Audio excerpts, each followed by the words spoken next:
So most of us settle for our savings accounts like a bad marriage. It doesn't mean that because you're there, it actually works. So I want you to pay attention to this.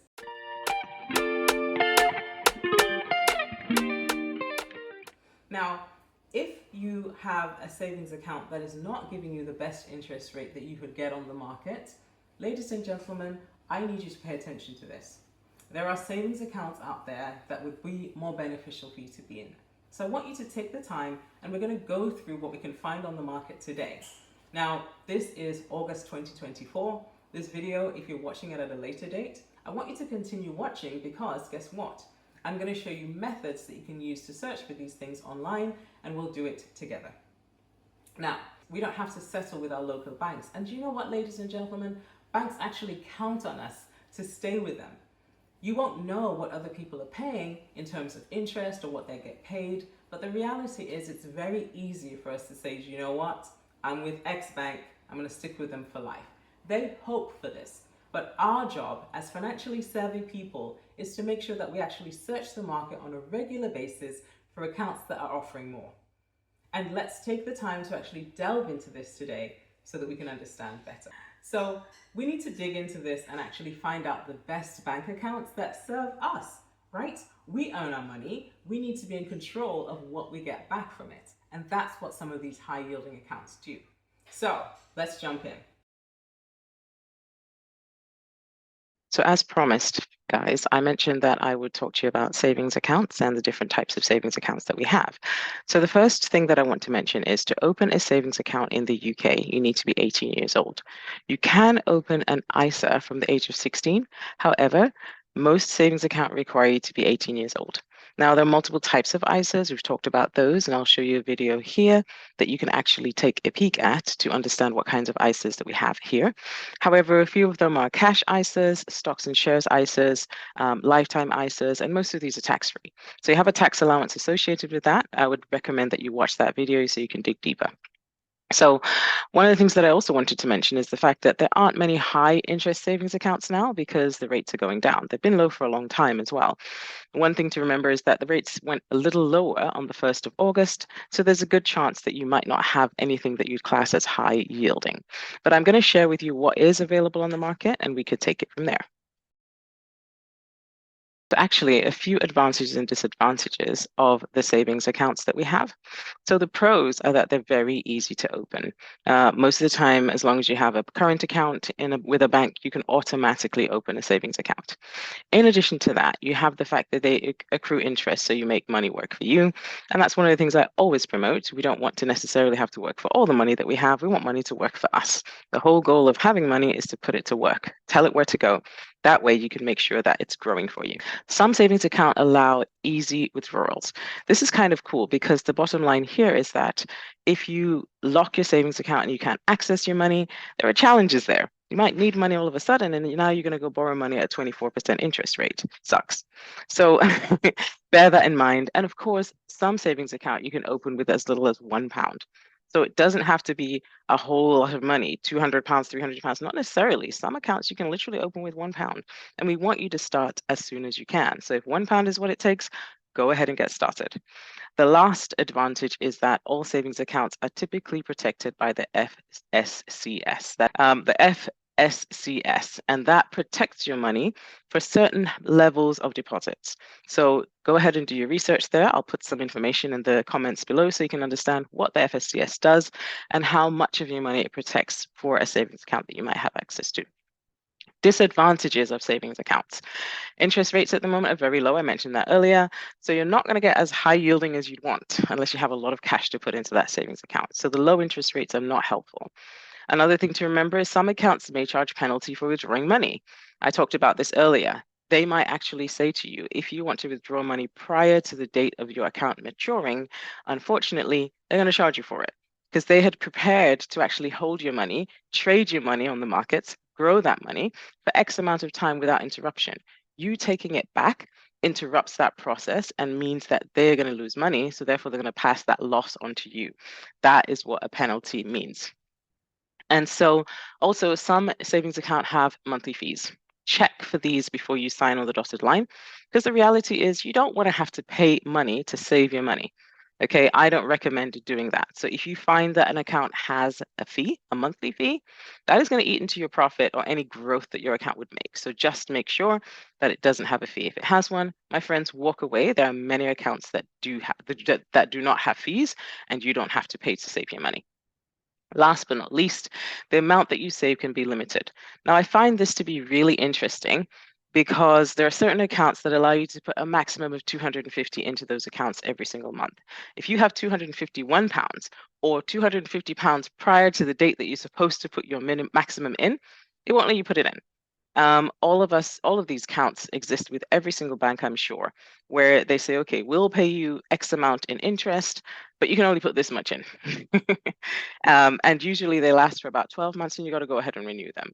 Some of these might be the Help to Buy ISA. Some of these are like your monthly savings accounts. I bank with a certain bank and I find that they have these as well. But every year, after 12 months of saving on those accounts, you have to go back, close that one account, open up a new one so you can get the full benefit of that account. So just bear that in mind. There are certain categories or there are certain nuances to these accounts that we need to know about. So take your time and understand them as best as possible before you sign on the dotted line.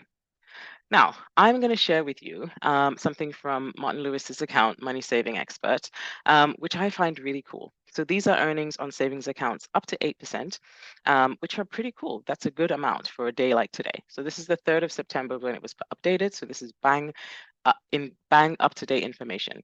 So join me as I share my screen and show you what some of these accounts look like. All right, so let's look at these. This page is on Money Saving Expert, and it's a great place to go to start to find good savings accounts.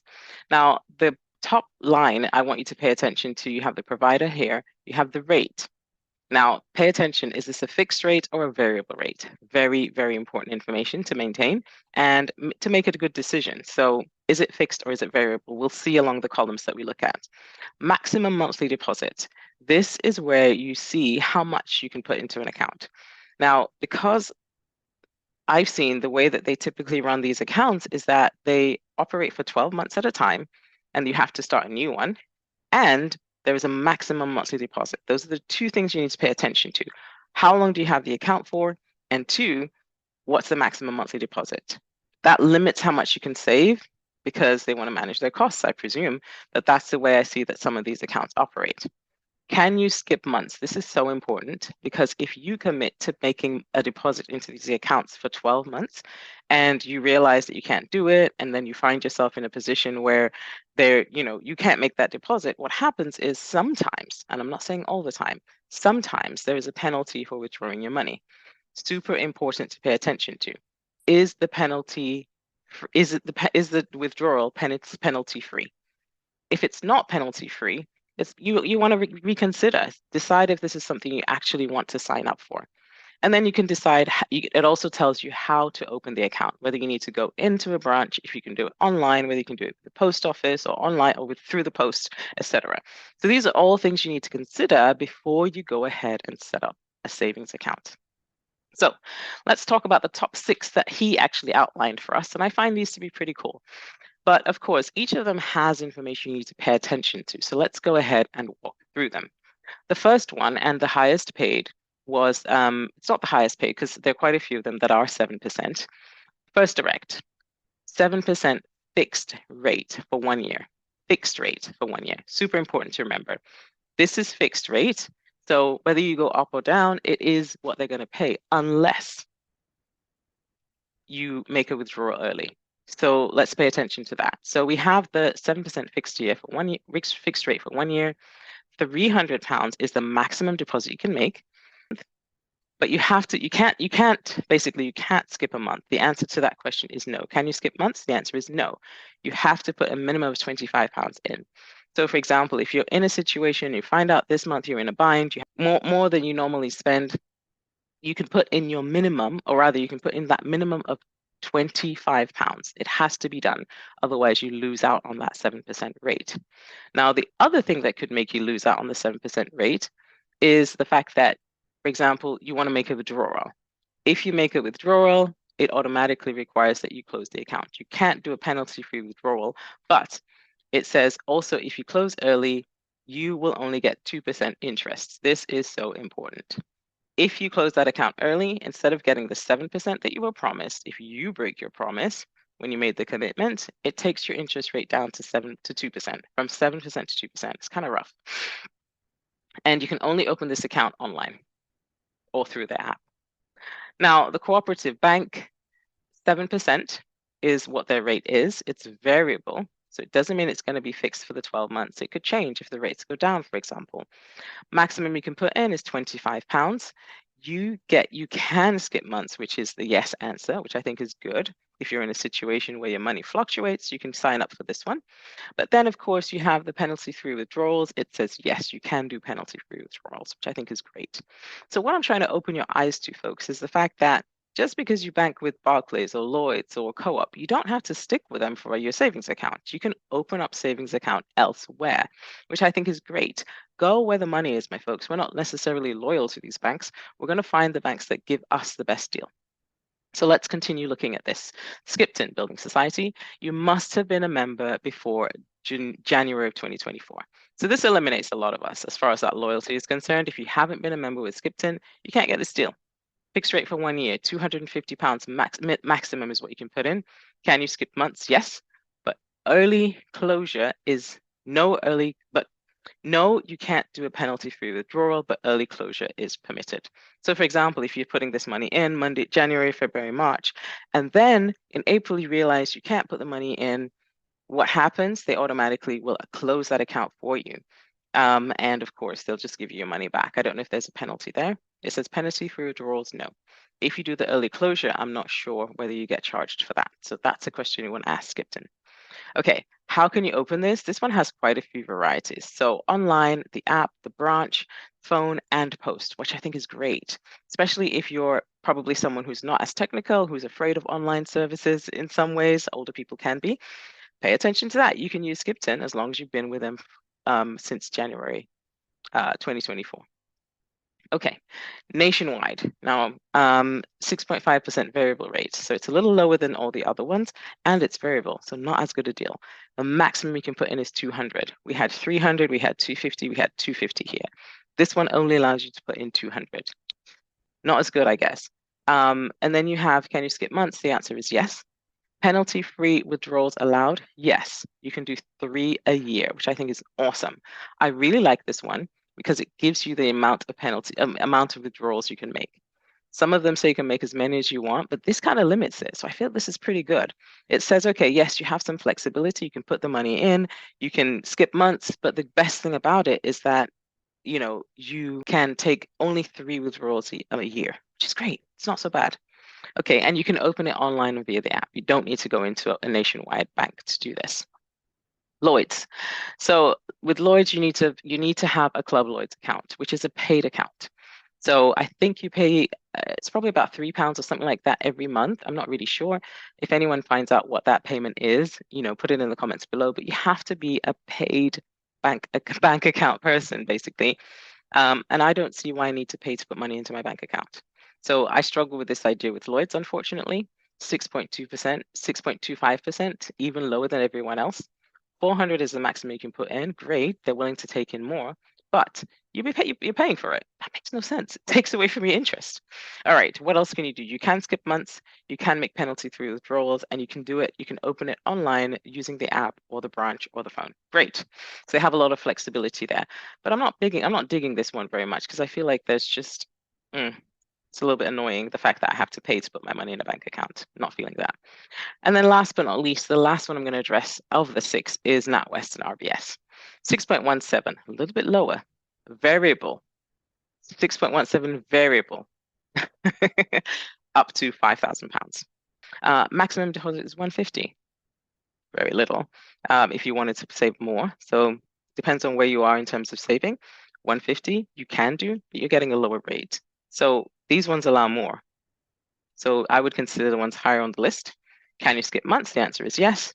Can you make penalty-free withdrawals? The answer is yes. And of course, you can apply online and on the app. The one that would be of most interest to me, of course, is this one. And the reason, is this one, Cooperative Bank, because it gives me the flexibility that I need. And of course, it allows me to put in a decent amount of money every month at a variable rate. So remember, when it comes to savings accounts, bank accounts, etc., there's always some sort of balance. There's always some sort of give and take.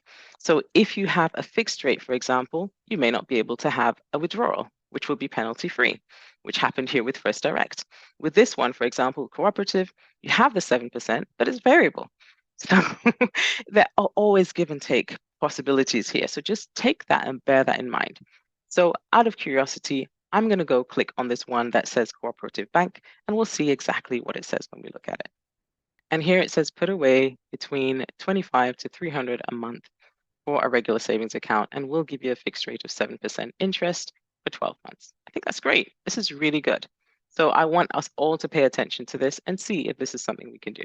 Okay, 7% APR for 12 months, like we talked about, save 25 to 300, which is great, up to 3,600 a year, fantastic. Interest is calculated daily and paid after the 12 months. So at the end of the 12-month period, you get a nice little bit of interest put into your account. And it's available to First Direct first account customers via the app and online. So you have to be a member of First Direct. That was not something that was listed on the site. So click on these things, do your research, understand exactly what it's asking of you and what you'll get back. Okay, so for example, if you do £25 a month on that particular account, your monthly deposit example, you have your total deposit after 12 months would be £300. Your interest earned would be £11.38. And of course, your balance after the 12 months will be £311.38. It's not bad. Okay. Now, if you put more in, if you put the maximum in of £300, you get 3,600, and they give you a nice whopping £136. Who's going to give you that? Who is going to give you that and put it in your bank account because they love you? Not a lot of people. Okay. You walk away, instead of 3,600, you walk away with £3,736.50. So guys, these are the things that we want to pay attention to when we open a bank account. If you're in a different country, I promise you there are bank accounts that also will give you similar benefits. This is only for the UK. If I wanted to do this for the US, I would do a similar search online and check to see what the system gives you back. Okay, there's no reason for us to leave money in a current account that doesn't yield us decent interest. Find out a way to make your money work for you to the maximum. Okay. So, ladies and gentlemen, as I wrap up, there are 3 things I want to share with you. The first one is just remember, we don't have to be loyal to the banks. The banks aren't loyal to us. So take the time and find the bank that gives you the best yield. Now, what is a yield? A yield on your investment is basically that money that you get paid in addition to what you put into it, your interest that you get paid. So look for the bank that gives you the best interest rate or the best yield on your savings. The second thing that you can pay attention to is follow the simple steps that I showed you on how to find the best yielding accounts today in 2024 or whenever you're watching this video. And last but not least, I hope this helped you, but take the time to make sure that you understand what you're signing up for. Understand how often you can withdraw, understand how often you can actually take the time to see what is going in and out of your account, and make sure that you fully are comprehending what you're putting your name to, because some of these things can actually lose you money or get you money. But take the time to understand what you're signing up for, and then you'll be in a better place as far as your finances are concerned. So, thank you so much, guys. I know this is a little bit of technical information, but this is how we grow. We can only get better if we understand more information, okay? So, do better, be better, and thank you so much for being you. Like this video, subscribe to my channel, and of course, share it with someone who you think might benefit from it, and I'll see you on the next video.